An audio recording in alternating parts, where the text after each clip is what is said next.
And good morning from BBC One. Let's start the day now with breakfast.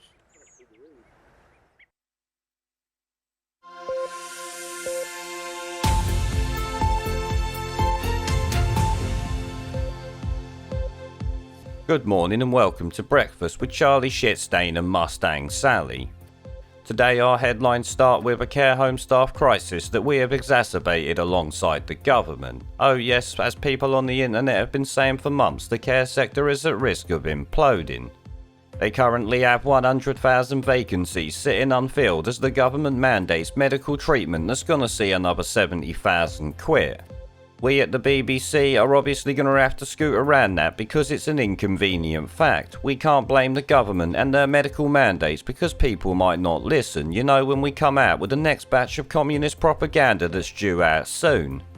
We, like Labour, are going to blame a lack of NHS funding despite it going up year on year and costing over £110 billion a couple of years ago. In 2019 we called Boris a dictator, but now he mandates medical treatments on care home staff or they face the sack. We sit here silent. A bit like when he locked down the country and we promoted his contradictory and often batshit crazy dictats despite calling him a dictator just a year earlier for proroguing Parliament. In 2020 he shut down Parliament and we supported him because old Klaus had paid our bills. Up next though, we need to start preparing our fear porn for Christmas shortages and panic buying that the government wants us to create. It's a bit like the fuel and toilet roll apocalypse that we tried to cause, but this time we want people fighting over turkeys and roast potatoes in their local Tesco.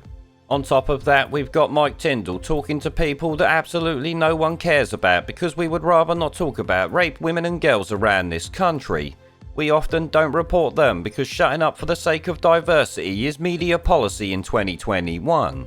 And finally, we're now going to bang on about being vegan because Klaus and his ilk want us to eat maggots while they munch on steak.